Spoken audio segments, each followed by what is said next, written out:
In a move to help secure Chicago's bid for the Obama Presidential Library, Mayor Emanuel wants to transfer public parkland to city ownership. University of Chicago well, but we don't want people to forget that we're here.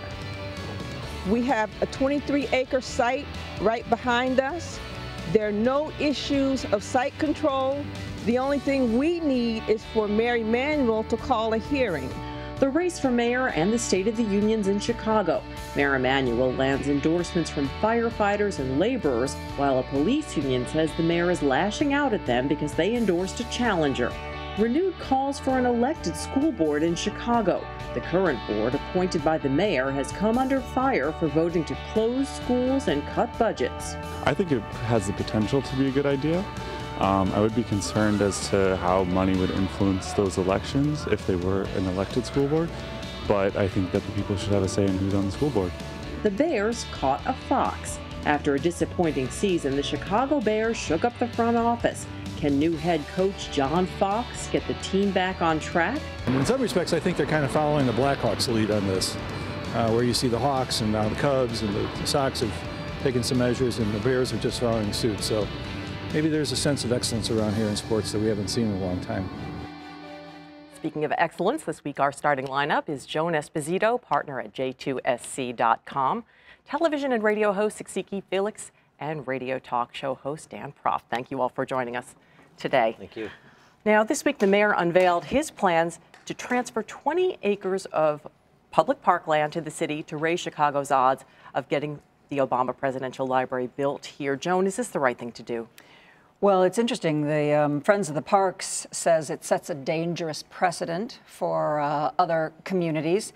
But, you know, there's been a lot of negotiation between the community and the University of Chicago. A lot of the community leaders are saying, you know, we're not against this, but you need to do more for us. You need to do more for the community in which the library will be, in which the university is. And taking the land and putting it under the city's purview kind of takes the community leaders' clout away a little bit. So I think it's a very interesting move, and it'll be very interesting to watch as it develops. The Tribune's Phil Rosenthal called this Parks and Rec with a W, and said this basically sends the wrong message publicly, that here's a president looking to help the disadvantaged and the middle class, and this move takes parkland away from communities that need it most. Sasiki, good point?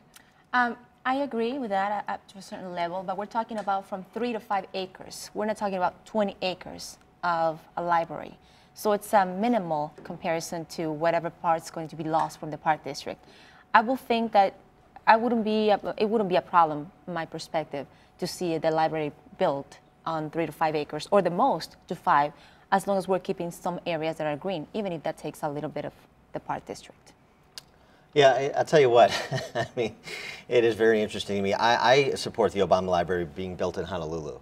Because he's a native of Hawaii, and so that's where I think it should go. I have very little interest in having another monument to a politician seize public parkland in this state. The other thing that's going on in this city, I should say, but it happens statewide too. Chicago seems to lead the state. The other thing that's going on here that's interesting to me, Washington Park, which is one of the potential sites for the land grab, that was also going to be grabbed to do the Olympics, right? To be part of the Olympic footprint if Chicago had gotten the Olympics in 2016. So it's fascinating to watch politicians who preach, I'm standing on the side of the skirmish line with the little guy, and I want to enfranchise people who don't have opportunity. But when their opportunity is present, they're willing to take anybody's land and anybody's money and anybody's opportunities to aggrandize themselves, and this is another example of it. But a lot of the community members that have been at the 2 public hearings, the majority of the people who came, and there were more than 1,000, have supported it. They think it's a great idea. They think it brings prestige. It might bring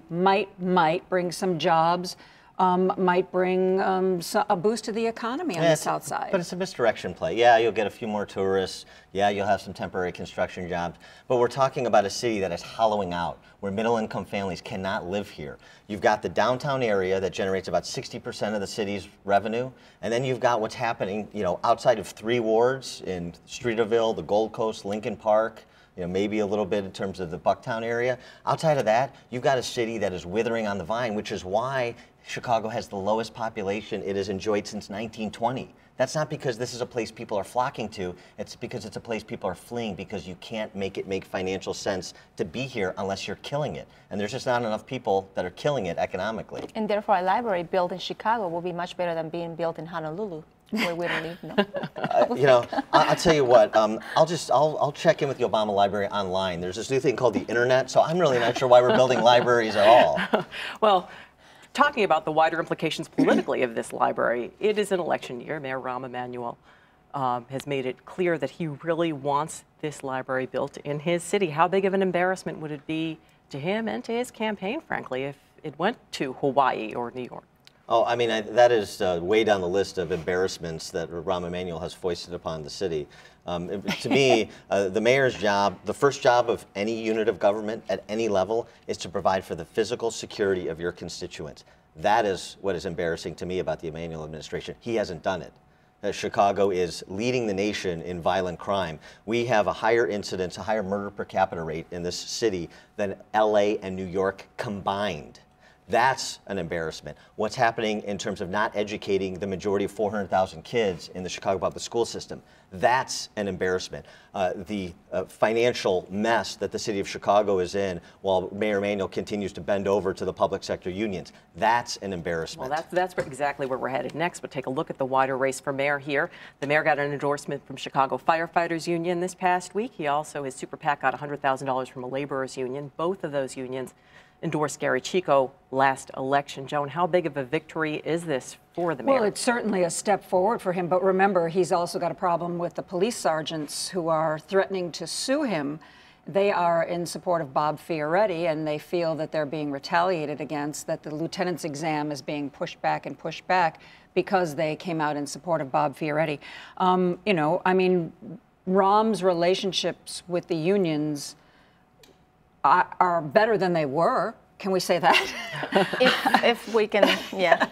They're not as bad as before, let's put it that way. Now, we also have to consider that not only Bob Fioretti, but Jesus Chuy Garcia, the Cook County Commissioner, and we were talking about this with Dan prior to the show today, how clean his record actually is. And they're trying to find as many things as they can on his record. They haven't found anything. However, it will be tough for a guy such as Chuy Garcia to really prove himself and say, not only do I have a clean record, but I can actually get things done, and I will be able to reform certain things that are happening, such as, for instance, the red light cameras that are still very, very controversial up to today. We all know it takes more than a clean record to run for mayor. It takes a lot of money.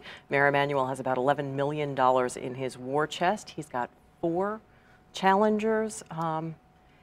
What will it take to beat him, Dan? And can any of these challengers do it? Well, I'm not sure that any of the challengers can do it. I haven't seen much from any of them, to be honest. I was hoping that we'd have some accountability through this election process where Mayor Emanuel would at least have to stand and deliver and explain what has happened on his watch. I know there are going to be 5 debates, but you know how most of those debates are. They're just an opportunity to recite your respective talking points. I haven't seen anything from Chuy Garcia or Fioretti or even Willie Wilson that says that they are going to present that contrast vision for the city to tap in to the real angst and frustration that a lot of Chicagoans have with Rahm Emanuel. I mean, Rahm Emanuel is about as popular as Lyme disease in this city. But the problem is you don't have an alternative. And if you don't have an alternative, and if you have a guy pouring $11 million on TV, then it's likely that that this race doesn't extend beyond February. Yeah, I'm surprised that the people who declared and indicated, tipped their hand early on, haven't done more. Just haven't done more to raise their own profile. But the problem is that they don't really have a lot of policy disagreements. I mean, who's really for rethinking and restructuring the Chicago public school system, ending the discrimination against children based on their household income and their address, giving people the opportunity, kids the opportunity to go to schools like the lab schools, like Rahm has, but a lot of kids on the south and west sides don't have. Who's articulating that? Chuy Garcia is in the pocket of the teachers' unions. Bob Fioretti is trying to be some kind of amorphous progressive liberal. I mean, Rahm Emanuel, on that score, probably is the most aggressive in terms of being a reformer, and that's a sad commentary. And it's at the end of the day, I believe it's all about money. The question that you were asking, Barbara, what will it really take for someone to get ahead? At the end of the day, the endorsements, the money, the advertising, makes for someone to be more appealing. Unless we went to April, then we will have an opportunity to maybe actually choose between two candidates and really take the time to analyze what they stand for. Dan hit on this earlier. We talked about schools a little bit, an issue looming large in this race. Should Chicago have an elected school board, Tsatsiki? Why not? I'm all for it. It didn't work before. I think we had a messy situation in the 80s. However, I believe that if things are not working correctly and there's a lot of discontent among the community, why not give it a try? You know, it sounds like a great idea. I'm afraid I'm gonna sound like Dan now, but don't be afraid. You know, the idea of another big election in Chicago and all that entails, and the campaigning and the money. I think on paper it's a fine idea. I don't know that it would work the way we hope it would work in Chicago. Is there the same level of accountability if you can't be voted stolen out? Your thunder. I bet it was crazy about it before. Yeah, look, right. Elections as opposed to political appointments, I always defer in favor of elections. But in terms of will that make a substantive change in how CPS is operated, I don't think that's clear at all. The city council's elected, and you got 50 trained SEALs that are a rubber stamp for the mayor. So, you know, what is that accomplishing precisely? Not much. Well, the implication is if we elect it, they will be more independent. They will bring new ideas to the table. But I agree with you, the reality might be different than that. Yeah, and plus it detracts from the conversation we have to have. If you want to change CPS, you have to change how the money flows and who gets to spend it.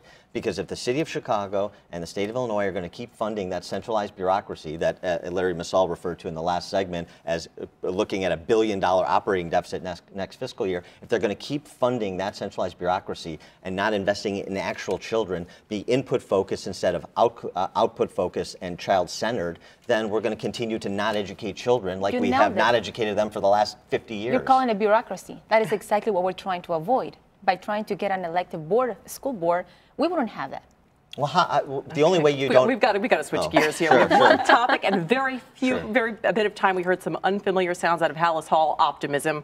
Bears' new head coach. Dan, how optimistic should we be? Well, John Fox is a great coach. The offensive coordinator they hired is good. The general manager's more unproven, but I mean, it's a significant upgrade in the talent at the coaching level for the Bears. You know, the problem is the most important position on the field is quarterback, and they have a real problem there. Jay Cutler is proven after 9 years in the league he's not the man for the job. Unfortunately, they invested $150 million in him, and the Bears have a real challenge there. I think they need to cut Cutler, cut ties, and find a new leader.